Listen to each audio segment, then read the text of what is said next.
All right, I want to welcome on my next guest. We got a very special guest. We got NFL Hall of Famer Morten Andersen, the Great Dane. Morten, has everything going for you?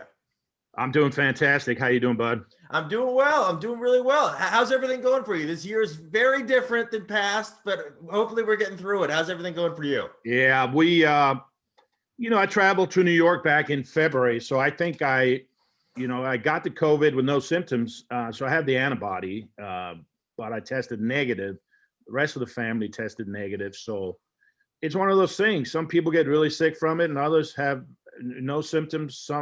Some people have a little bit, and I was one of the lucky ones that didn't really have anything. That's good. So Yeah. yeah, we're just trying to be smart, Yeah. wear a mask, Yep. keep social distancing, and, Yeah. and like everybody else, hopefully. Yeah. What have been your thoughts so far in the NFL season? I know it's been a little bumpy ride because I know a lot of the guys have been getting tested positive, but are you Yeah, surprised? I'm surprised really that we've been able to play this many games Yeah. For this long, to be honest with you, Yeah. because it's not like basketball where you have a limited roster. This is a lot more people and harder to manage, I think. But I love my Saints. They're in the driver's seat. They had a Yeah. big game against, Tampa Bay, and just think that we're in a really good spot going into the second half of the season. Were you surprised that they just like they blitzed that they just completely took it to Brady, or did you expect that? I mean, I didn't expect the blowout that it was. I Yeah. mean, we won by 30 points, 30 plus points. It's unusual. Yeah.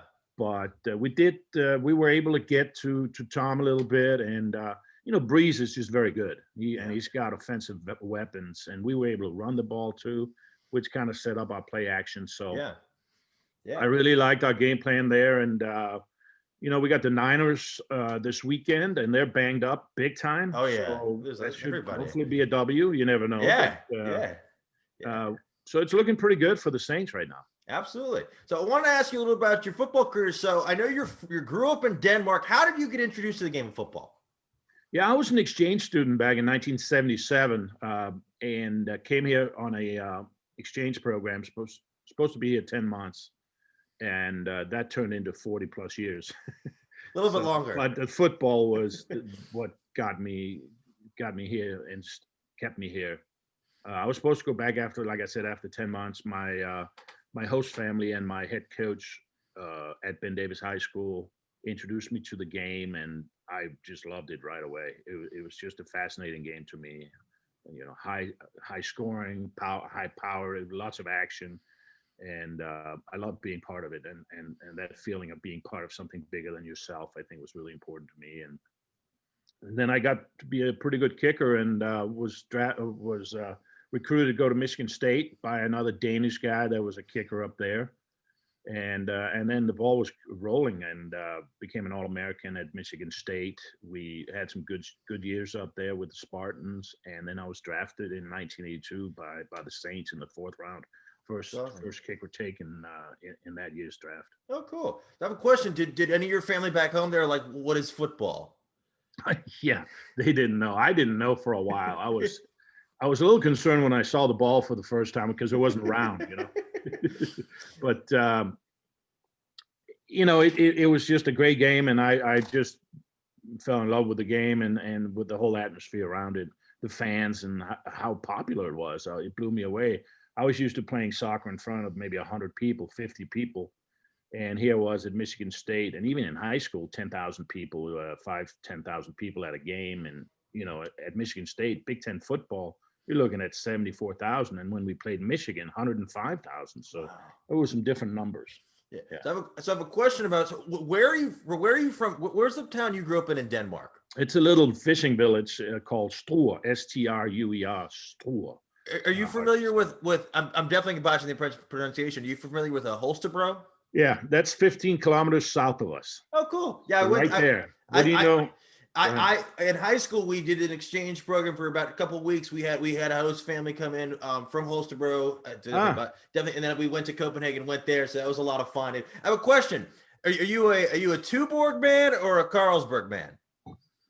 I'm probably a Carlsberg man. But it's pretty much the same thing. I have a question. Have you ever had the garage hard lemonade that they have? They only have it there. Not familiar with that. It's fantastic, and they don't sell it here. Because every year, like people have like the Mike's Hard Lemonade, but you can't order that at a bar. There, everybody's got garage, and they need to bring it here. I got to figure that out how we can get that because I don't think they ship it. There might be an opportunity for you there for a little import business. Absolutely. I got to figure that out. Maybe after the pandemic. I don't think right now they're going to be doing that too well. Yeah. So I have a question. So getting to the Saints, what was that experience like? Because you're like, all right, I'm just kind of new to the game. How did you adjust? Well, I kind of had to find where New Orleans was because I had no communication with them at Michigan State. So I really had to kind of look and see on a map where it was. And I knew that they played some jazz down there. I'd heard of Bourbon Street. I've heard about the French Quarter, but really the Saints I had no contact with. And the Saints were bad, in the late 70s, early 80s. They were really bad. They were actually called the Aints, and people were wearing bags over their heads because they were so bad. I think the year before I got there, they were 1-15. So Wow. They were a really bad football team. And then they brought in Bum Phillips, who was the head coach, and we became a little more competitive. And then, of course, with Jim Moore in the mid 80s, we really started winning. Was Archie Manning there when you first got there? Yeah, he was there my rookie year, and they traded him to Houston and then to Minnesota, and then he finally retired. But I did spend training camp in Vero Beach with Archie Manning. Oh, cool. That's awesome. So I have a couple of user-submitted questions and one of them really caught my attention. They said, did you ever wake up on Bourbon Street? No, I haven't. But I've been close. Interesting. I try to make it home. And then for like Mardi Gras, would you guys try to, because that was right around the season, so you guys would probably try to have to stay away from Bourbon Street. Well, no, right? Mardi Gras was after the season. It was usually February. Okay. It's tied to Lent and the Catholic religion. I'm not Catholic, so I think it has to do with the 40 days of Lent and not eating meat and not drinking and stuff, giving something up, I guess, sacrificing. So, it changes every year, but usually I want to say it's after the Super Bowl in February sometime.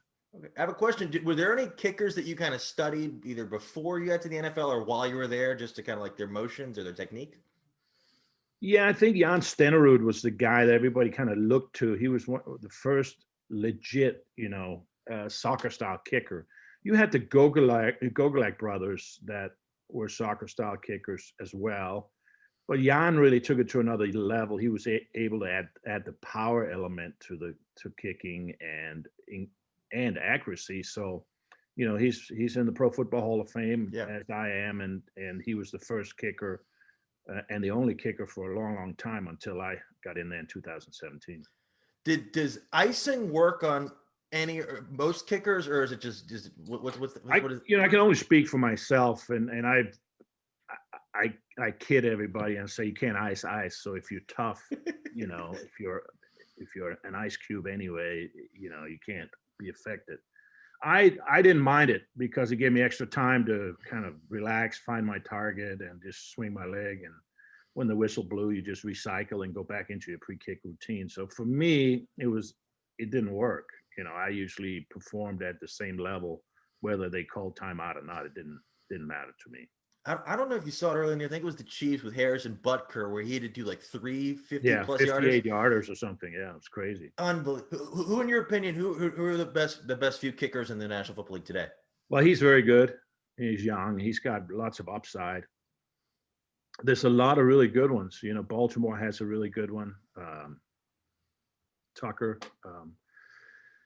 The Saints have a really good one. Will Lutz. Yeah. He's very good. Detroit has a really good one. Prater. And I mean, there's a lot of guys out there that are kicking at a very high level.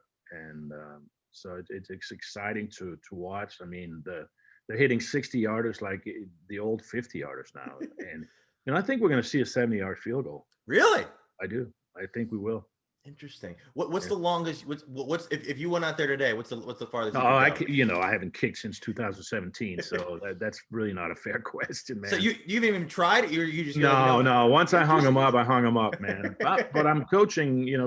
I have coached a lot of guys, high school, college, pro level guys, and that's been a lot of fun. But I don't do as much anymore as I used to. And I know I saw in an interview you were talking about guys that always want to go for the deep ones, and you were talking about make sure you can get it from 40 before you start going. Well, why? That's right. That's right. You know, earn the right to go out far because you got to make the money kicks. The money kicks really in that red zone. You know, you want to hit anything from like 30 yards to 45 yards. You got to be almost automatic on those because that's where the majority of your kicks are going to come. You know, that's when offenses get bogged down usually in that zone, and you know, there's only so much real estate, and defenses start tightening it down. And if you get stopped, it's usually in that zone. So yeah, I think it's important to know where your bread is buttered, and I Yeah. think it's in that range.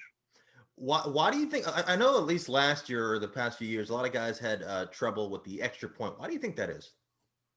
Well, I think and this is what I'm telling my guys, you go from a 20-yard extra point to a 33-yard field goal, really, and it Yeah. becomes a 1 point field goal. Yeah. And so the mentality is that it's just far enough that you got to hit a pure ball. You know, you can't guide it. You can't sort of just slap it through. You gotta hit a good ball with vertical rotation and a good line. And so I think psychologically it took guys a little time to get used to just being back there for the extra point because usually you were a lot closer and you would just put it in the middle. I see a lot of guys now putting that extra point on a hash mark because most of them draw the ball a little bit. So Yeah. if you're right footed, you might put it on the right hash to draw it in there. Left foot, you might put it on the left hash to draw it in there. And so Cool. I see a lot of guys using the hash marks, but I think it's more of a mental thing, Yeah. really, because you should be 10 for 10 from 33 yards. Let's face it. Yeah. So I have a question. So I know I saw it in you're talking about it when in your Hall of Fame speech, and you also talked about it in an interview.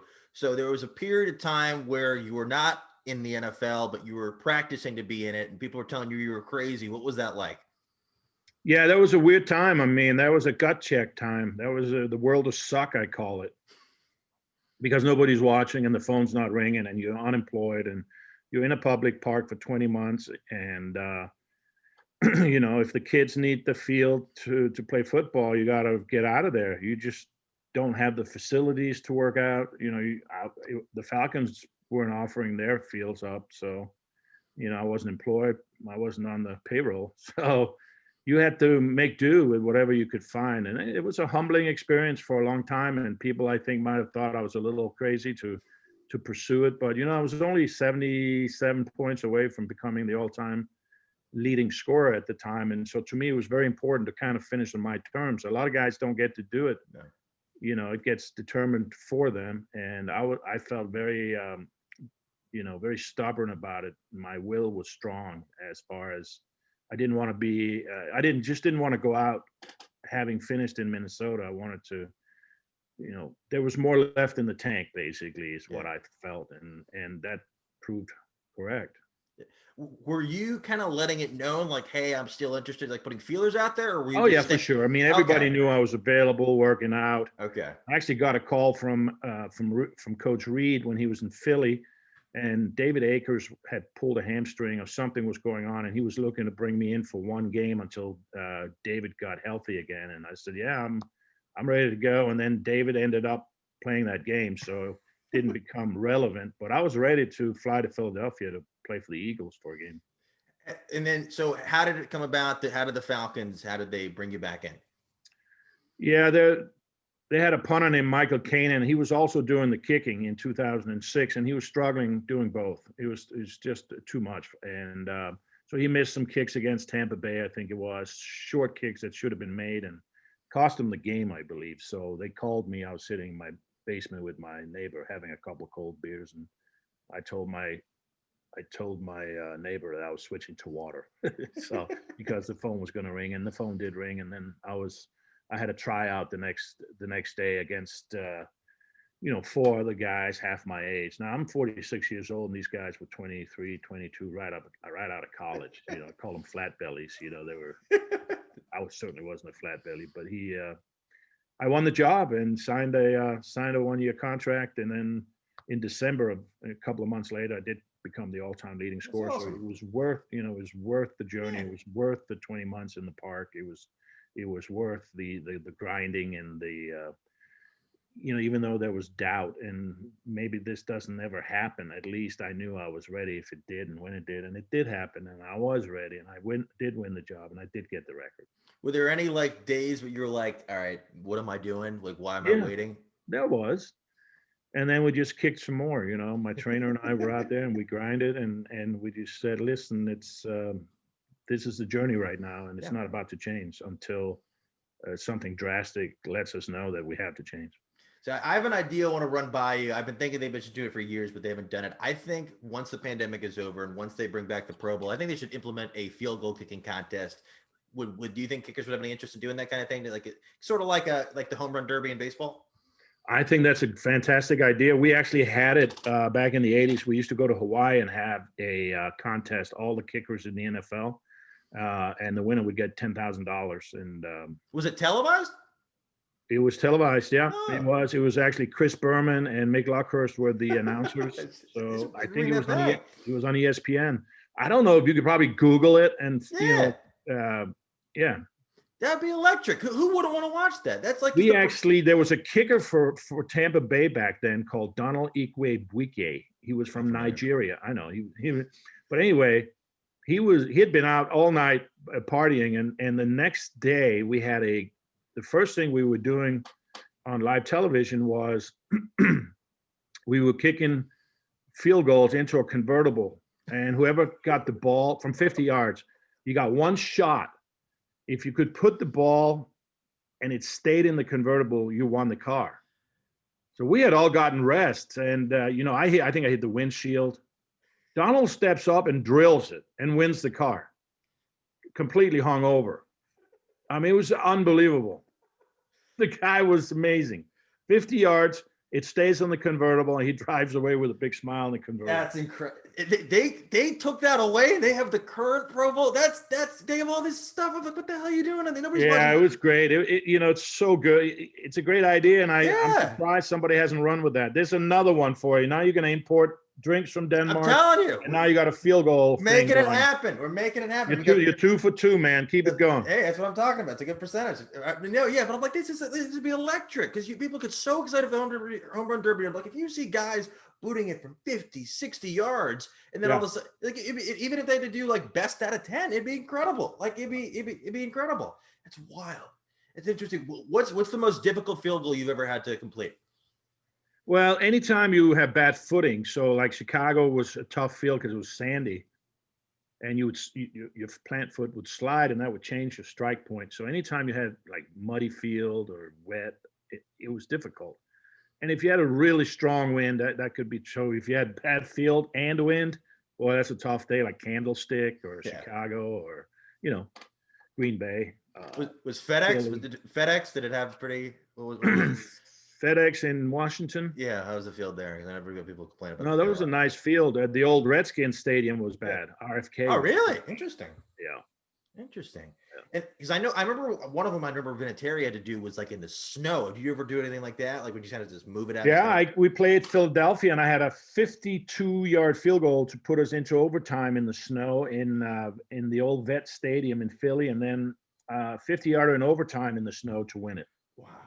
Yeah, those were two tough kicks for sure. And that was the stadium that had the jail in it. That's right. Did you ever have any interesting experiences with Eagles fans? I know they're interesting. Yeah, well, any fans that boo Santa Claus, gosh, they're high on my list. I was talking to, do you remember Mark Collins, who played for the Giants? Sure. So I was talking to him. I said, "Do you ever have any interesting experiences?" He played for the Giants, won a couple Super Bowls with them, and he said, like 5 years after he retired, which is like 8 years after he had been with the Giants, he was doing some business and he had a connecting flight in Philly and went to the airport, and all of a sudden he turns around, here's some guy, and he goes, "Collins, you suck." I'm like, he's like, man. Yeah, there was a lot of that, a lot about talking about your mom. Yeah, things like that. I have a question. Do you think the game is starting to gain more popularity in Denmark?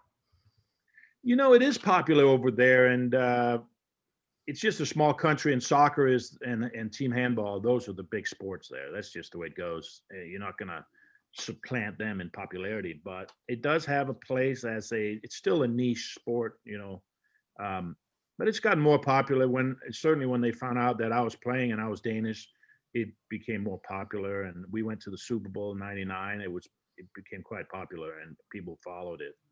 And we have a guy in New England now. Uh, I think his name is Hjalte Froholt. He's a offensive lineman. Okay. So he's up there Oh, cool. playing for the Patriots.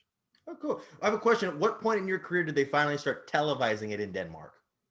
They were doing it. They were doing it back when I was playing. Oh, okay. They started. I would say they probably started doing that in the late '90s. They bought the packages, the NFL packages. So yeah, Oh, cool. been doing it for 20 plus years anyway. Oh, cool. I got a couple more user submitted questions on here I want to run by, and let's click on this. Let's see.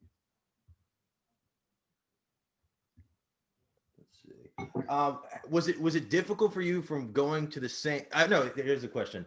Do you ever get kind of like Saints fans saying, "Why do you play with the Falcons?" and vice versa?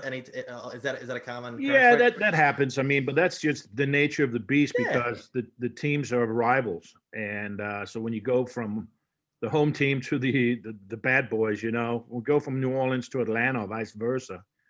The fan base that you are leaving they're not going to like that, especially if you come back and beat them, beat the team that you just played for, which is what happened with me in the '90s, so that was an unpopular move, but it was really necessitated by the Saints forcing my hand on that, and wanting me to take a pay cut, and I wasn't interested in doing that. I have a question. So you played in multiple decades. What were the different locker room feelings like from like the '80s, the '90s, to 2000s? Well, the money is so big now that I think we forget I think there's still a sense of belonging, a sense of the sense of team, and a sense of community. But I think the players have become almost these small corporations now, because they're making so much money. So they have a bunch of handlers, a bunch of people, and a bunch of noise around them, if you will. Back then, meaning early '80s, late '70s, but I came in early '80s, guys had second jobs in the off season because they weren't making enough money to sustain them. So it was just different. And most of the things, if we had an issue with a player or any type of item on the team, it would be handled internally. It would never get to the media. It would never get into the papers. And remember, back then we didn't have the World Wide Web. We had no social media. So you could get away with a lot more because the machine was rolling a lot slower than it is now. Everything's instant now. Everybody knows everybody's business. And so, your word was your word back then. And I hope it still is, but I think it has gotten watered down a little bit by a lot of the noise around the players. Interesting. Do you remember the story the first time you put on a Saints jersey? Well, it was my rookie year. I didn't have a very good preseason, and I got hurt on the opening kickoff regular season game, so I didn't really play much in '82. We had a player strike. So I think we only played 6 or 7 games, and I think I only played a handful of those games. So, it wasn't a great rookie year, but I was just excited to be a pro and to be employed, and I was hoping to do it for a long time, and it sure didn't look like that starting out, but. '83 was a breakout year for me, and I started playing much better, had some game winners, and gained some confidence, and I was off to the races. Do you remember when it was that you felt like, all right, you had established yourself, and then around the league, they'd be like, all right, he's obviously one of the best kickers in the game? Well, I made 4 Pro Bowls in a row there from, I want to say it was 85, 86, 87, 88. It might have been 86 through 89, but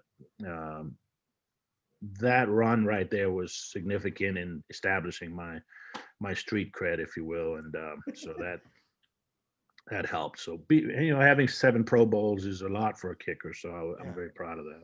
Yeah. So I want to ask you a little bit about your foundation, because I know you guys are doing a lot of great work, and I was kind of curious what the reasoning of what you decided to do, and kind of like what some of the work you're doing. Yeah, my wife and I started back in 2008. It's called the Morten Andersen Family Foundation. I just think it's important to give back if you have the platform, and if you can affect change in a positive way, you should do it.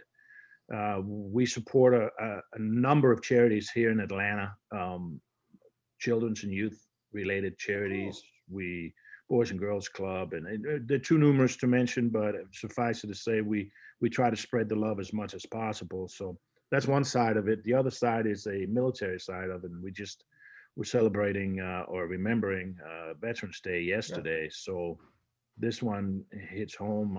My wife comes from a Navy family, so it's important to us to support our military. We've created an event that we've done for 8 years now called Special Teams for Special Ops, and we help the special ops community. Those are the Navy SEALs, the Rangers, the Marines, the Air Force Special Ops guys, and we raise money and give it to an organization called Operation One Voice, which helps that community. So we're very proud of that, and we'll continue to do as much as we can. The motto in our foundation is simply what you give will grow and what you keep will perish. And so we try to give of our money, our energy, our love, our passion, and make it a better world.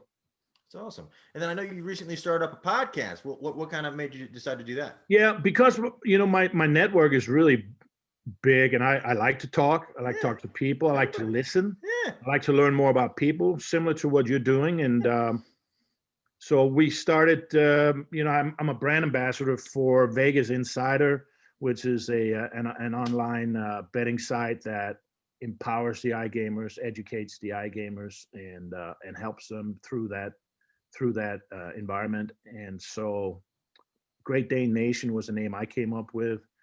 I'm from Denmark. My nickname was a Great Dane, so it was let's go with that.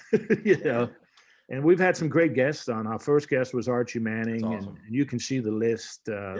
We're on we're on VegasInsider.com /podcast, and anywhere you find your podcast, we're there. Spotify, Apple Music, wherever you find your podcast, you can find us. So it's been a lot of fun. It's been very rewarding to get to know some of my Hall of Fame brothers. This week we have Bobby Hebert on. Oh, cool. The Cajun Cannon, really fun guest. Next week it's going to be Jack Youngblood from the Rams, legendary Jack Youngblood. We've had Ronnie Lott, Dick Butkus, Chris Carter. Just a ton of different guests on. So it's been fun. Speaking of Jack Youngblood, I was trying to get Jack Ham, and I reached out to some guy who I thought was Jack Ham, and I reached out, and he responded to me. He goes, "Are you nuts?" I'm like, "What?" He goes, and I realized he only had one M in his last name. You got to do your research, brother. I know. Yeah, that was not a proud moment. So I got one last question for you. So I understand you've had multiple Hall of Fame gold jackets. Well, two. I've had two. So the third one hasn't come yet.